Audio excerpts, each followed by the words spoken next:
창세기 1장 26절부터 마지막 31절까지를 저와 여러분이 함께 보시도록 하겠습니다. 창세기 1장 26절 제가 먼저 읽기 시작합니다. 하나님이 이르시되 우리의 형상을 따라 우리의 모양대로 우리가 사람을 만들고 그들로 바다의 물고기와 하늘의 새와 가축과 온 땅과 땅에 기는 모든 것을 다스리게 하자 하시고, 하나님이 자기 형상 곧 하나님의 형상대로 사람을 창조하시되 남자와 여자를 창조하시고, 하나님이 그들에게 복을 주시며 하나님이 그들에게 이르시되 생육하고 번성하여 땅에 충만하라, 땅을 정복하라, 바다의 물고기와 하늘의 새와 땅에 움직이는 모든 생물을 다스리라 하시니라. 하나님이 이르시되 내가 온 지면에 씨 맺는 모든 채소와 씨 가진 열매 맺는 모든 나무를 너희에게 주노니 너희의 먹을 거리가 되리라. 또 땅의 모든 짐승과 하늘의 모든 새와 생명이 있어 땅에 기는 모든 것에게는 내가 모든 푸른 풀을 먹을 것으로 주노라 하시니 그대로 되니라. 하나님이 지으신 그 모든 것을 보시니 보시기에 심히 좋았더라. 저녁이 되고 아침이 되니 이는 여섯째 날이니라. 아멘. 하나님이 천지를 창조하시고 7일째 안식하셨죠. 그리고 안식일을 기억하여 거룩히 지키라 말씀하셨는데, 왜냐하면 이날 너희가 축복이 시작된다. 자, 여러분 질서를 아시니까 잠깐 이렇게 보면, 첫째 날은 빛을 만드셨죠. 어둠과 빛이 구분이 됩니다. 그리고 둘째 날은 갤럭시, 안드로메다, 은하계. 사도 바울이 내가 셋째 하늘에 끌려 올라갔다, 그냥 단순한 스카이인데 그 스카이 위에 또 스카이가 있고, 스카이 위에 하늘 위에 하늘이 있고, 하늘에 하늘이 있어요. 이거는 셀 수가 없어요. 헬륨 만환경 별걸로 다 봐도 끝까지 못 본 위성이, 못 본 별들이 너무나 많아요. 어쨌든 하늘 천체를, 우주 천체를 만드셨어요. 그것은 물과 공기층으로 되어 있고, 우리가 대기권, 성층권 이런 얘기를 합니다. 단순한 지구만이 아니라 우주 세계를 말하는 거예요. 그 다음에는 지구의 땅과 바다를 나누십니다. 물을 한 군데로 모아서 5대양 6대주 이렇게 구분하시고, 그 땅에 채소, 그 다음에 식물, 풀들이 땅에서 자라게 하셨습니다. 그리고 넷째 날 하늘에 뭘 걸어두셨어요. 태양계. 그래서 해도 달도 별들도 있어요. 이 태양계 수백 개의 행성들이 있는데, 이 수백 개의 땅을 수억만 개의 행성계 하나가 태양계예요. 그 태양계 안에 우리 지구가 깨알같이 점 하나로 존재해요. 땅 한 평이 비싼데 그래봐야 하나님이 지으신 세계에 비하면 아무것도 아니죠. 해달별. 그리고 이 땅 가운데 다섯째 날 공중에는 새가 날아라, 바닷속에는 물고기가 살아라. 그리고 그 다음 날 마지막 날 이제 땅에 짐승들이 살고, 맨 마지막에 안식하시기 전날, 이제 저녁이 되면 아침이 된이라고 하는 그날 오후에 저녁쯤에 마지막 만든 게 인간이에요. 오늘 읽었던 우리가 우리의 모양대로 우리가 사람을 만들자 하시고 하나님이 남자와 여자를 만드셨어요. 자, 그러면 꼭 기억해야 될 것, 잘 기억하셔야 될 것, 평생 잊어버리지 말아야 될 건 뭐냐? 인간은 만들어졌더니 한잠 자고 일어나니까 열심히 일해서 먹고 산 게 아니라 하나님 사랑해요, 하나님 찬양해요, 하나님 고마워요, 그냥 하나님과 호흡을 같이 하면서 예배하는 날이 인간에게 첫날이에요. 구약율법에는 엿새 동안 힘써 일하고 안식일을 기억하여 거룩히 지키라 이렇게 써 있어갖고, 우리는 열심히 일해서 일한 결과물을 갖고 헌금도 가지고 교회도 가고 예배도 하고 이렇게 생각하는데 다 틀렸어요. 그렇게 생각하지 마세요. 이제 죄송합니다. 그 쓰레기통에 버리세요. 그렇게 생각했던 거. 열심히 엿새 동안 일해서 주일날 그것 갖고 하나님께 감사한다. 아니요. 만약에 인간을 첫날 지으셨으면 그래야 해요. 원리를 분명히 이해하세요. 다 만들어 놓으시고 맨 마지막 타임에 인간 만들었기 때문에 인간은 태어나자마자 일한 게 없어요. 그냥 복 받은 거예요. 첫날 복 받은 날이에요. 그래서 하나님과 비말을 공유하는 거예요. 그러니까 타락한 인간에게 하나님이 찾아오셨을 때 아담아 내가 어디 있느냐 물으셔요. 여러분 인생 가운데 그런 날이 있었죠.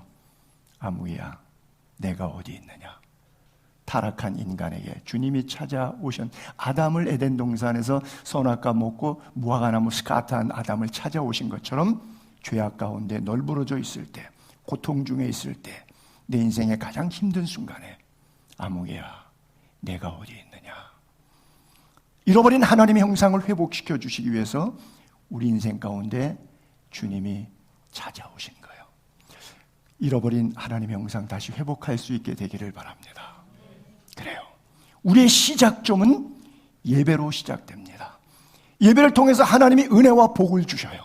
그리고 그 건강, 그 영적 축복을 가지고 엿새 동안 살아가는 거예요. 그리고 그 엿새의 사이클 가운데 하나님이 너무 일만 하다가 죽으라고 이렇게 만들지 않았기 때문에 6일을 간격으로 끊으셨어요. 그래서 안식은 엿새 동안 일해서 힘들어서 쉬는 게 아니라 엿새 동안 하나님이 부어주신 은혜를 기억하며 내 힘으로 사는 게 아니라 하나님의 능력과 은혜로 살았지. 하나님 고마워요. Thank you God, praise the Lord. 이게 안식일이고 주일이고 예배인 거예요.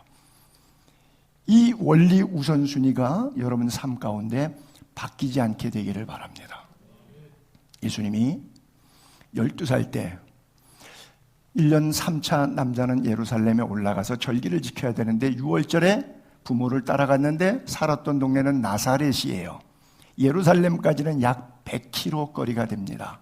산을 넘고 강을 넘어 시냇가를 지나갔으니까 실제 직선거리보다는 조금 더 길게 가셨겠죠. 그렇다 그러면 부지런히 가도 3박 4일은 걸리는 곳에 다녀오시는 행로였었습니다. 자, 마리아도 요셉도 부모도 같이 갔습니다. 또 12살쯤 됐으니까 그 밑에 동생들이 있었을 테니까 야고보도 또 유다도 같이 따라갔겠죠. 돌아오던 길에 마리아와 요셉이 깜빡했습니다. 왜? 친인척들이 다 단체로 갔기 때문에 갈 때도 그냥 같이 먹고 자고 이렇게 붙어 있었어요. 그러니까 올 때도 인원 개수 점호하고 제대로 출발해야 되는데 그냥 그렇게 가겠거니 하고 갔어요. 그걸 언제 알았느냐? 사흘길을 간 다음에 알았어요. 여러분, 사흘길을 간 다음에 12살 먹은 예수가 가족 공동체 가운데 없다는 것, 친인척 가운데 없다는 것을 그렇게 알았어요. 얼마나 마리아와 요셉이 놀랬을까요? 12살 먹은 아들이 없어졌으니까.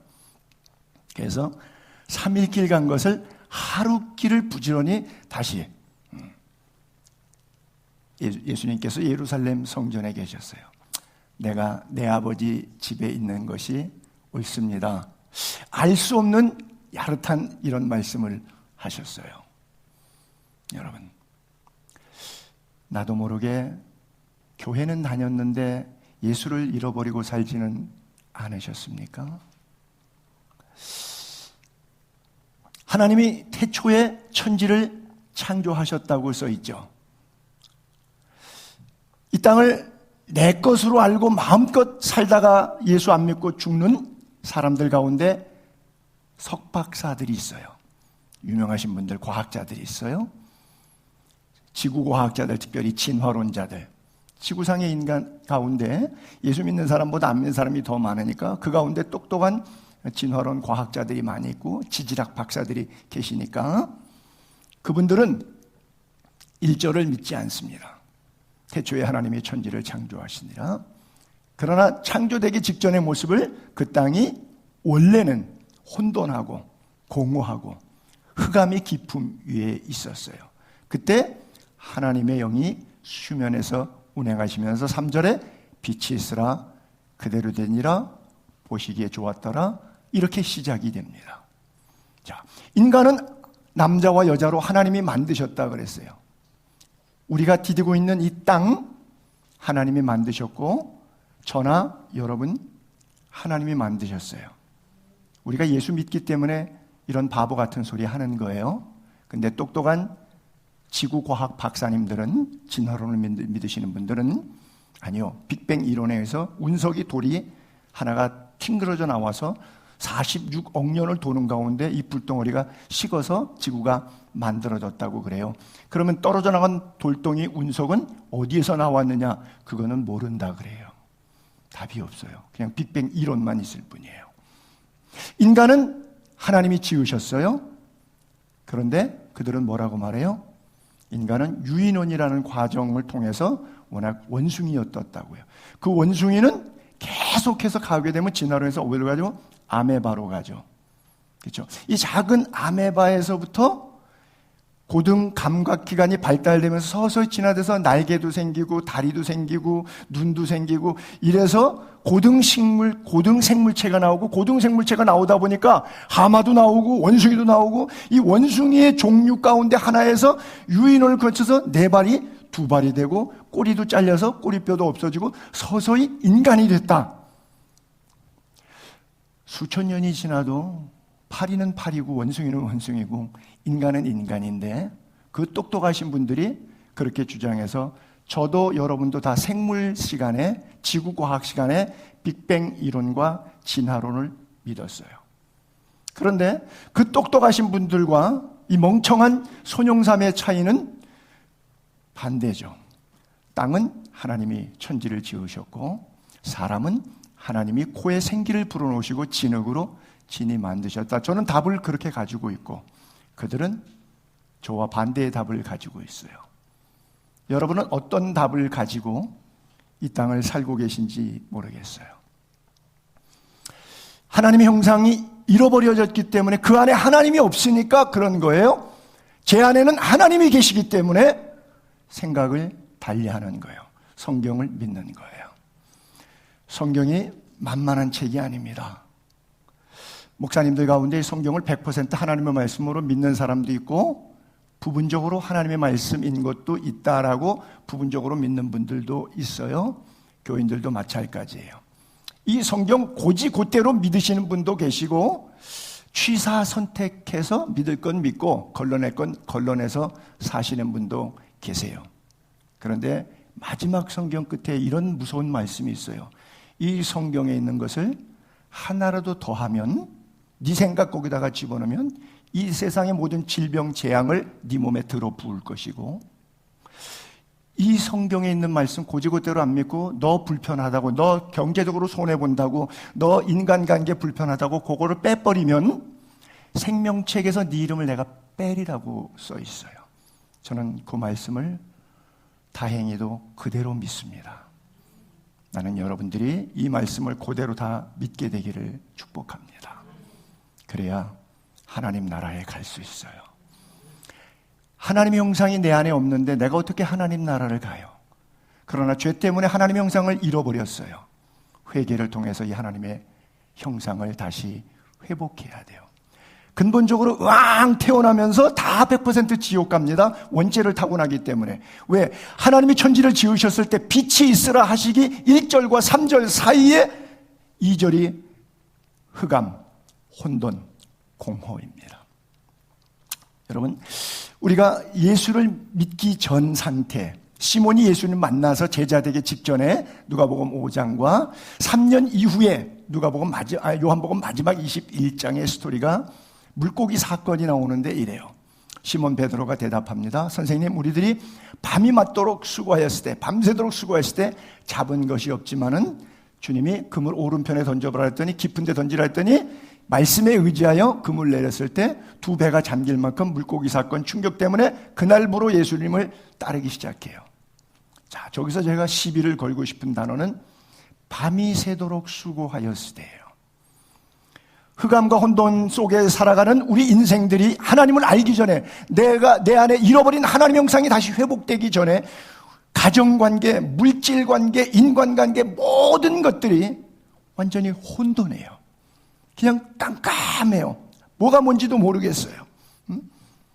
그 속에서 인간이 우리의 삶을 살다가, 비록 돈이 조금 있는 사람들은 자기가 혼돈해도 혼돈하다고 생각하지 않고 살 수는 있겠죠. 그걸 뭐라 그래요? 어리석은 부자의 자기 착각이라 그래요.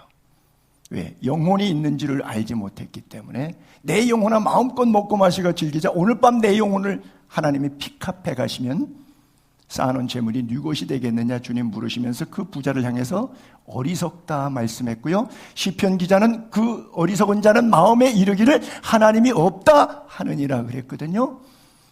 그러니까 지구학 박사들의 그 똑똑하신 분들이 제 눈에 성경적으로 비추어 보면 어리석어서 하나님이 없다고, 그래서 빅뱅 이론과 진화론으로 이 땅을 도배하고 있지요.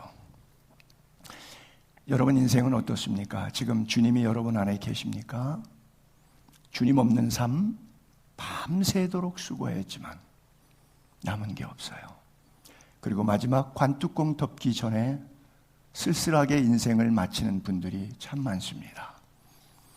자, 그리고 더 큰 문제는 뭐냐면 누가복음 5장은 3년 전 예수님을 처음 만났을 때 사건이고 3년 뒤에 부활한 주님 두 번 만나고 세 번째 만났던 장면인데, 부활한 주님을 만나고도 시몬 베드로가 예루살렘을 떠나지 말라 그랬는데 예루살렘에서 한 120km 되는 북쪽 갈릴리 바다 옛날에 자기 어부 생활했던 삶으로 다시 돌아갑니다. 그리고 시몬 베드로가 나는 물고기 잡으러 가노라 하고 옛 생활로 돌아가요. 부활한 주님 만난 이후입니다. 3년 제자 생활 이후입니다. 졸업식 다 한 다음입니다. 그런데 그날 밤에도 아무것도 잡지 못했다. 이때도 주님 오른쪽에 던지라 그래서 큰 물고기 153마리 잡은 기록이 나오죠. 나그네 인생길 살면서 누구나 다 밤새도록 수고하지요. 돈 벌기 위해서 밤낮 애쓰지 그냥 팔짱 끼고 노는 사람이 어디 있어요?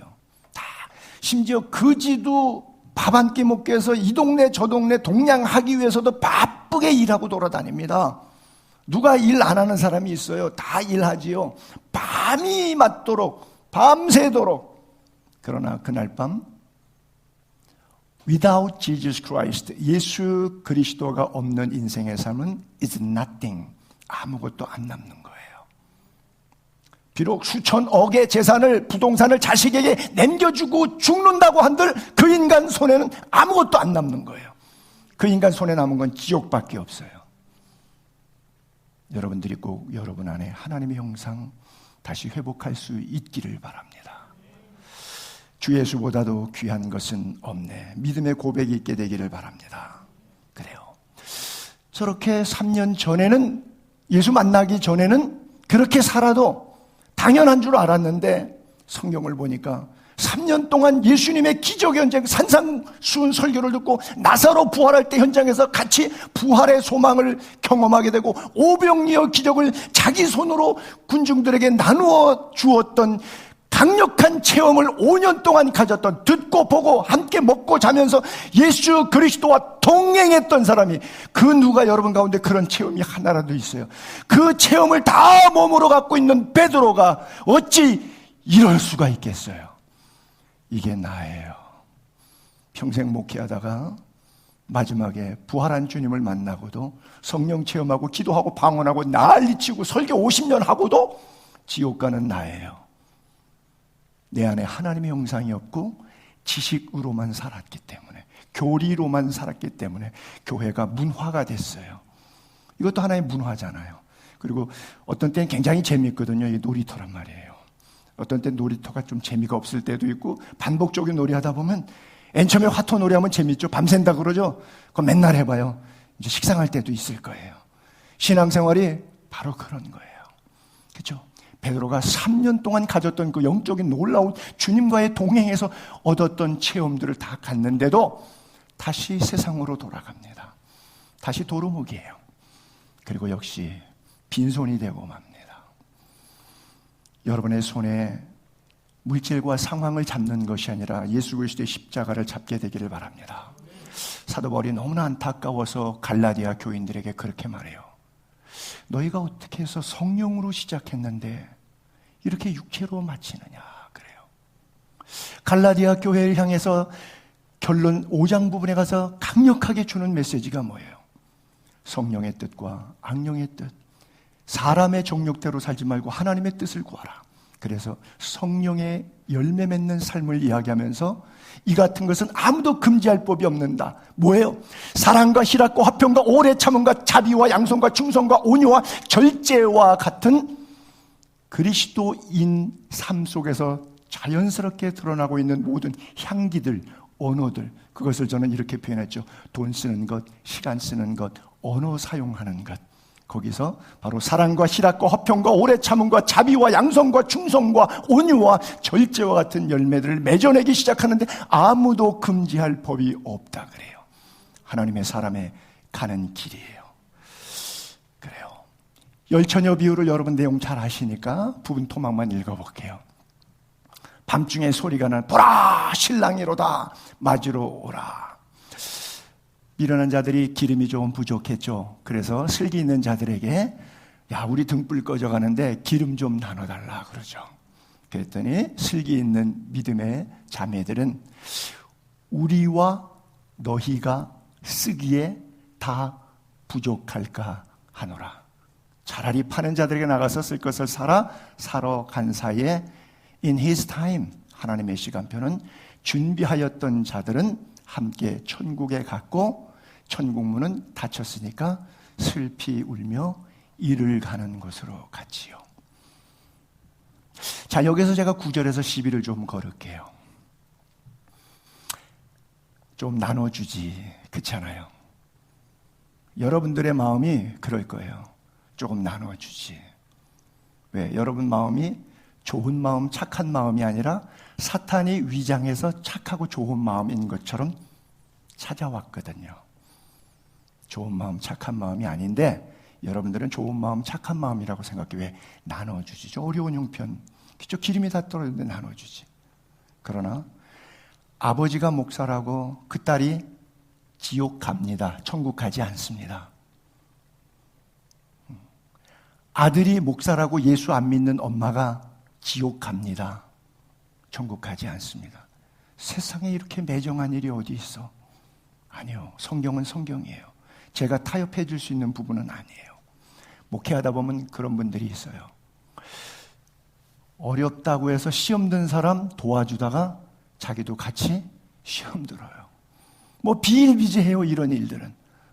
뭐 다른 스토리를 이 회화를 이렇게 또 다르게 생각하지 마세요. 그냥 보편적으로 다 그래요.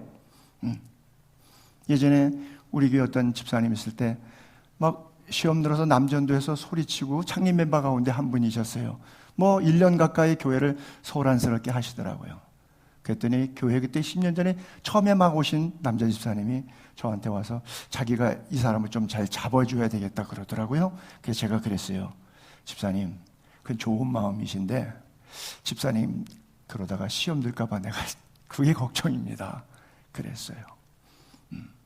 이런 일들은 다반사로 비일비재하게 일어나요. 각자의 신앙, 성령의 기름, 각자 잘 준비하시기 바랍니다. 보세요.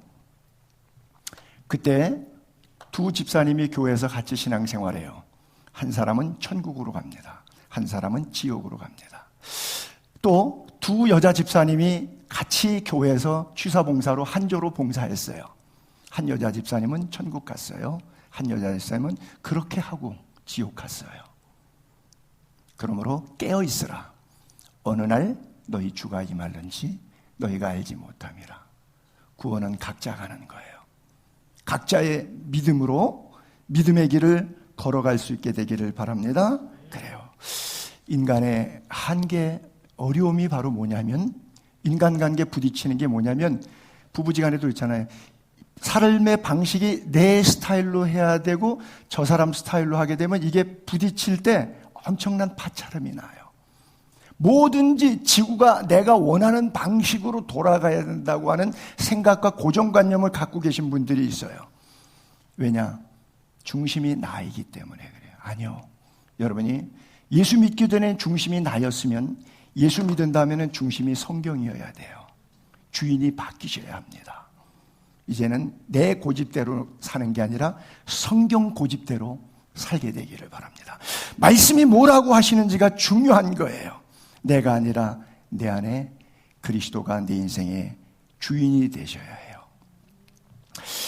하나님의 말씀을 법궤를 모시고 요단강을 건너갑니다.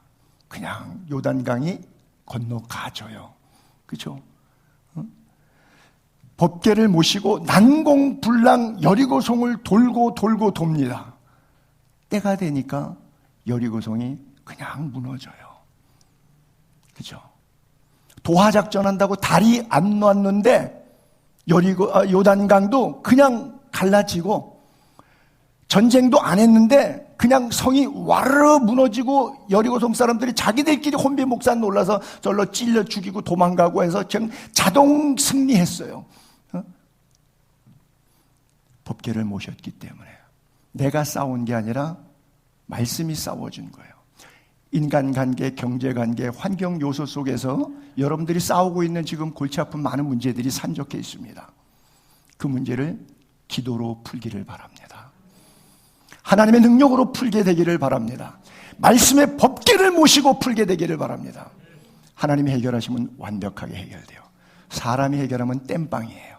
그 땜빵은 더 큰 땜빵을 필요로 해요. 그렇잖아요. 우리가 뭐 하나 거짓말했는데 그 거짓말을 속이려면 또 그것이 사실이 되기 위해서 또 다른 거짓말을 계속 동원해야 되고, 그러다 보니까 거짓말이 양이 커지니까 나중에는 감당이 안 되니까 그냥 완전 거짓말쟁이가 돼버리고 말죠. 그건 하나님의 방법이 아니라서 그래요. 하나님의 방법은 요단강이든 여리고성이든 완벽합니다. 내 안에 있는 견고한 진을 무너뜨리고 하나님 아버지의 거룩한 말씀이 여러분들을 지배하게 되기를 바랍니다. 그런데 트릭은 쓰지 마세요. 잔머리라 그러죠. 잔깨는 쓰지 마세요. 법궤를 모시니까 이스라엘 백성들이 막 요단강도 건너가고 첫 전투인 여리고성 전투도 이기고 막, 그런데 들어가 살다 보니까 블레셋이 쳐들어와.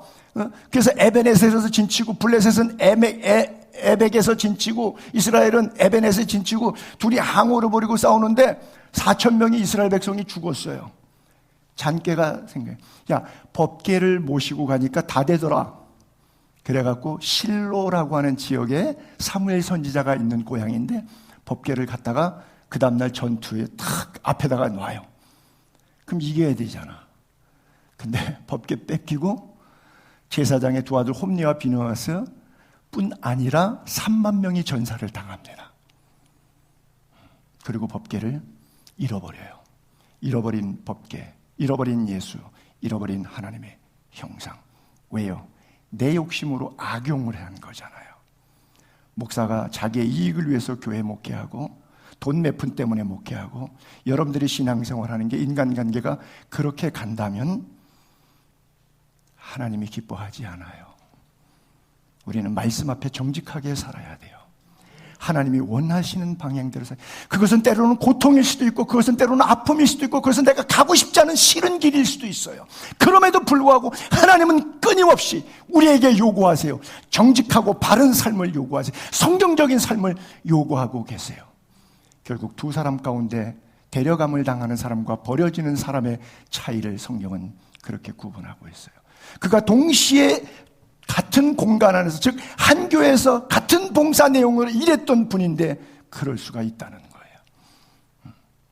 늘 말씀 안에서 자신을 쳐서 복종하여 깨어있게 되기를 바랍니다. 우리는 아무것도 할 수 없어요.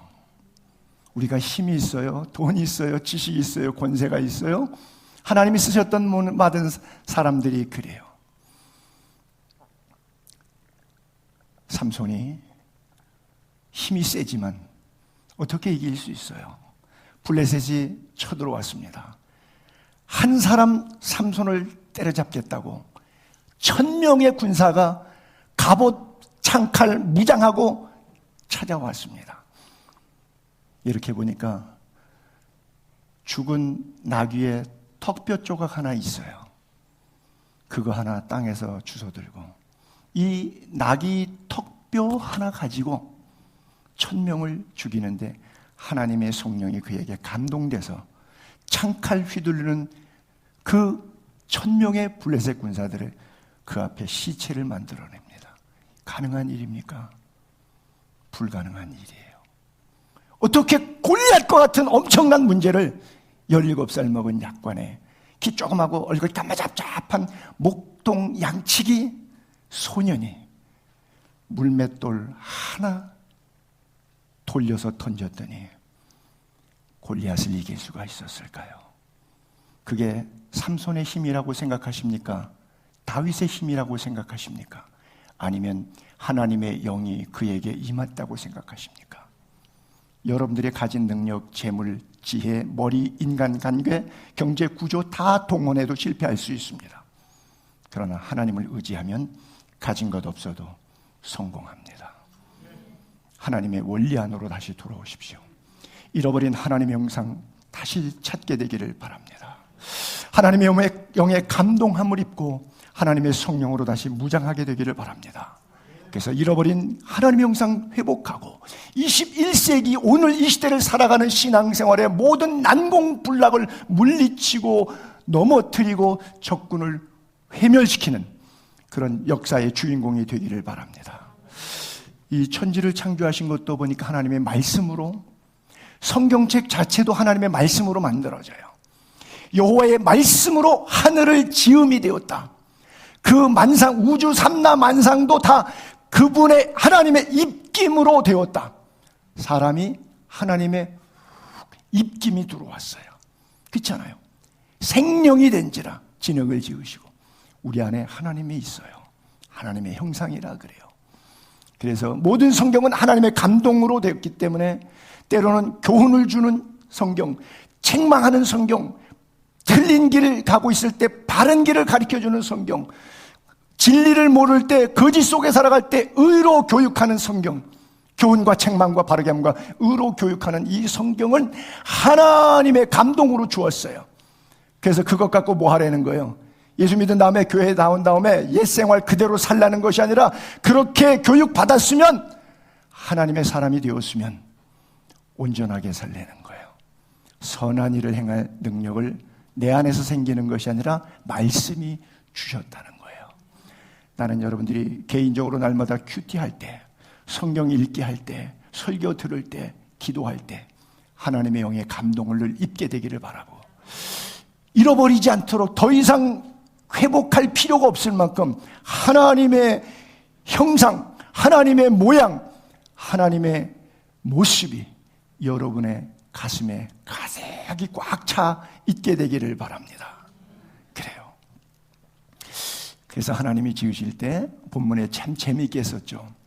우리의 형상, 성부, 성자, 성령 하나님이, 삼위일체 하나님이 하나님의 형상이라는 단어를 쓸 때 우리라는 단어를 복수를 쓰셨어요. 우리의 모양대로. 그리고 27절에 하나님이 자기 형상, 곧 하나님의 형상대로 사람을, 남자와 여자를 창조하셨다. 그들에게 복 주시면서 생육하고 번성, 땅에 충만하라, 땅을 정복하라, 바다의 물고기, 하늘의 새, 땅에 움직이는 모든 생물을 다스리라. 그리고 세 가지 축복, 뭐 5가지로도 문화적 명령이라도 표현하는데 생육, 번성, 충만을 하나로 묶어서 충만하라, 정복하라, 다스리라. 하나님이 우리에게 그렇게 하셨어요. 새는 새의 형상으로 만들었어요.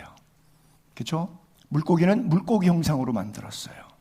짐승은 짐승의 형상으로 만들었어요. 사람은 사람의 형상으로 만들지 않았어요. 맨 처음에는 사람이 틀이 없었을 것 아니에요.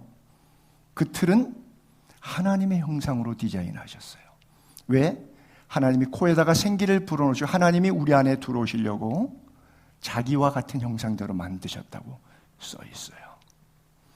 그래서 사실은 인간은 하나님의 걸작품이기 때문에 다른 모든 피조물하고 달리 최고의 걸작품입니다. 얼마나 걸작품이냐? 여호와 하나님이 흙으로 들짐승, 각종 새 다 지으시고 아담이 무엇이나 부르나 보려고 그것을 그에게 이끌어 갔어요. 아담이 각 생물을 부르는 것이 곧 그들의 이름이 되었더라. 조류학자가 새 이름 다 몰라요. 그렇죠?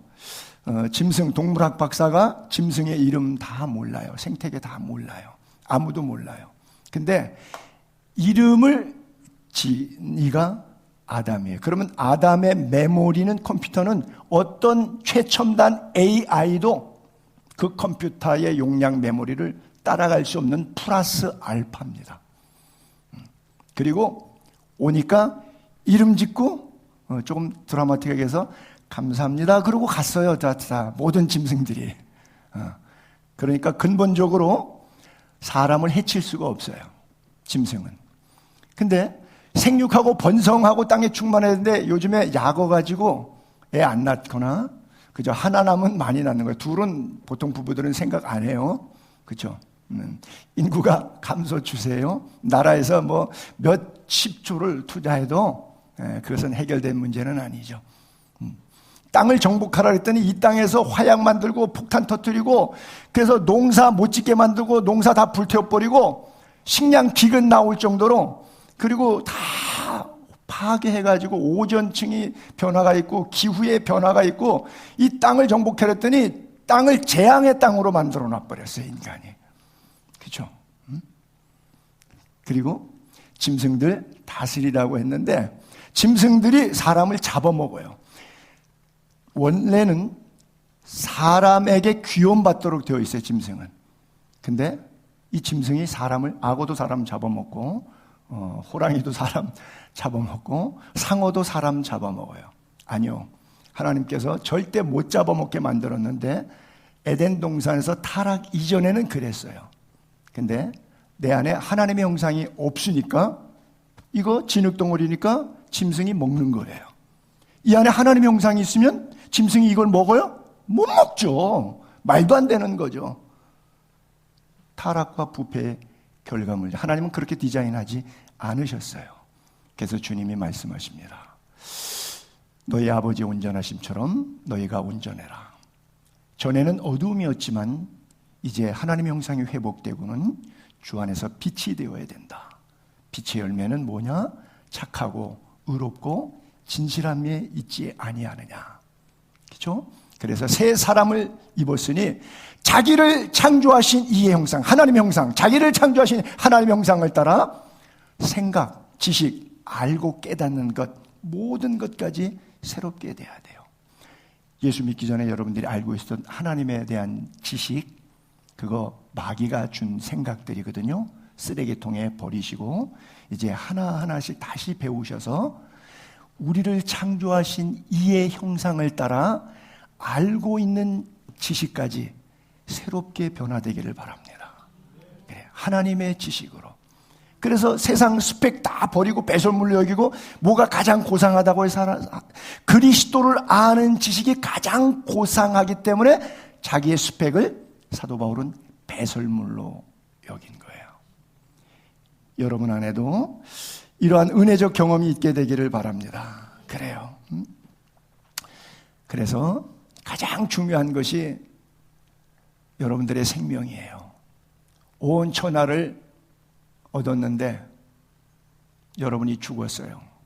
그럼 무슨 소용이 있겠어요? 그렇죠?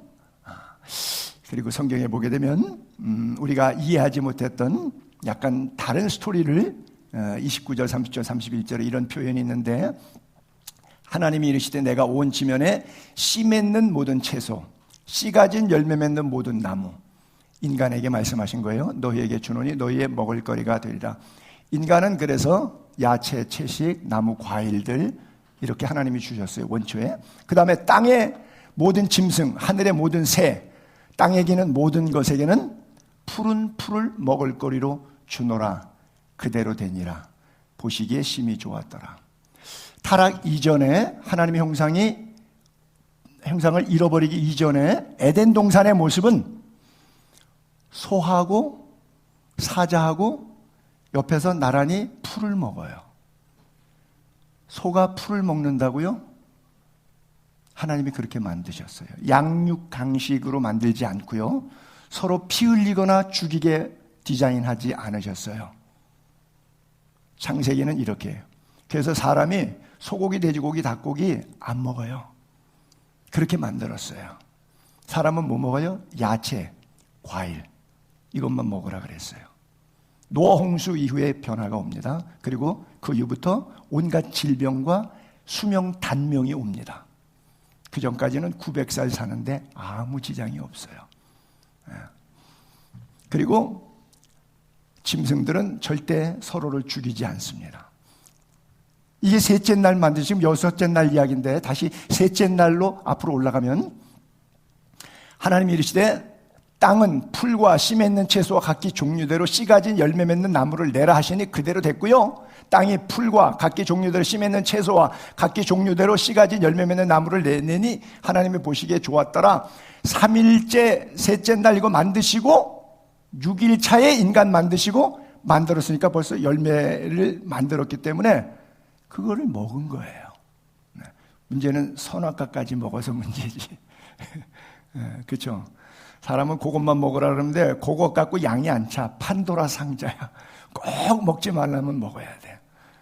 하여간 저는 그래서 성서학자 누가 돼도 이 문제는 못 풀 것 같은데 우리는 그럴 수 있다 치는데 아담과 하와는 원죄가 없어요. 원죄가 없는 인간이에요. 그렇죠? 우리는 원죄가 있으니까 우리 욕심에 할 수 있는데 아담과 하와는 원죄가 없는데 따먹어요. 그만큼 말씀의 자유의지가 무섭고 중요하고 귀하다는 거예요. 여러분 마음대로 하셔도 돼요. 근데 말씀이 제어할 때 제어를 당해주세요. 그게 여러분 복받는 길이야. 근데 말씀이 제어를 안 당하면 그렇게 살 수 있어요. 근데 가는 길이 달라서 그렇지. 엄청난 무서운 거예요. 왜? 하나님이 여기다가 생명을 불어넣으셨기 때문에 막강 파워예요. 그 선물이 위대한 선물이 바로 자유의지라고 하는 거예요. 그래서 누누이 말씀드립니다마는 자유의지의 악용과 선용의 사이에서 여러분들이 어떻게 살아가야 될 것인가. 자, 천국의 모습을 이렇게 보세요. 이사야서가 이렇게 써 있어요. 그때 천국의 모습인데 이리가 어린 양과 함께 살아요? 못 살잖아요. 표범이 어린 염소와 함께 누워요? 이거 잡아먹히지. 송아지와 어린 사자와 살찐 짐승이 함께 있어 어린 애가 막 끌고 가면 끌고 가. 암소와 곰이 함께 먹고 새끼가 함께 엎드려서 놀고 사자가 소처럼 풀을 먹을 것이며. 여러분 이게 요즘 사람들이 예수 안 믿는 사람 저 구절을 읽으면 어떻게 하세요? 역시 성경은 가짜야. 성경은 말도 안 되니. 맞아. 사자가 소처럼 풀을 먹는데 역시 성경은 그렇지 뭐. 그렇죠? 젖 먹는 아기가 독사의 구멍에 장난치고 젖된 아이가 독사굴에 손 놓고 장난쳐도 물지 않는. 왜? 하나님의 형상이 회복됐기 때문에 독사가 하나님을 못 물어. 내 거룩한 산 모든 곳에서 해됨도 없고 상함도 없을 것이니 이는 물이 바다를 덮음처럼 여호와를 아는 지식이 세상에 충만할 것이나 자기를 창조하신 이 형상을 따라 지식에까지 새롭게 된 하나님의 나라. 그래서 죽어서만 가는 하나님의 나라가 아니라 살아서도 여러분 가슴에 그런 은혜가 있게 되기를 바랍니다. 그래요. 죄의 유혹 결론적으로 우리가 회복하는 길은 회개밖에 없어요. 어떻게 잃어버린 하나님의 형상을 회복할까? 하나님 잘못했어요. 회개하는 거예요. 사도행전 3장에 베드로의 설교를 듣고 그들이 마음에 찔렸어요. 그래서 그럼 우리 어떻게 해야 돼요? 물었더니 베드로가 이렇게 대답합니다. 회개하라. 각각 예수 그리스도 이름으로 세례를 받고 죄사함을 받으라. 그러면 성령의 선물을 받으리니. 그래요. 내 이름으로 일컫는 내 백성이 그들의 악한 길에서 떠나 스스로 낮추고 기도하여 내 얼굴을 찾으면 내가 하늘에서 듣고 그들의 죄를 사하고 그들의 땅을 고칠지라 그랬어요. 여러분 하나님의 고치심이 있습니다. 하나님의 회복하심이 있습니다. 나는 사랑하는 예수의 교회 모든 지체들이 인간관계 또 물질관계 또 육체 관계 모든 면에 있어서 내 욕심 때문에 타락과 부패의 결과물들로 인해서 내 몸이 상하고 내 인간관계 깨지고 내가 경제적인 궁핍과 어려움들이 있다면 이 모든 면들에서 하나님 앞에 다시 무릎 꿇고 다시 그 자리로 돌아가기를 바랍니다. 하나님, 아무것도 없어도 모세 지팡이 마른 막대기지만 그것을 통해서도 생수가 솟아나고 홍해바다가 갈라지듯이 마른 막대 위와 같이 나무 토막처럼 살아있는 나무에서 떨어져 나간 가지처럼 수액이 마른 존재에 불과한 막대기지만 하나님의 손에 붙잡히면 능력의 막대기가 되는 것처럼 내 육체를 주님 그렇게 사용해 주시고 내 앞길을 시온의 대로의 영광의 길을 열어 그렇게 쓰임받게 하옵소서. 주님의 형상 이루게 하옵소서. 그렇게 기도할 수 있게 되기를 바랍니다.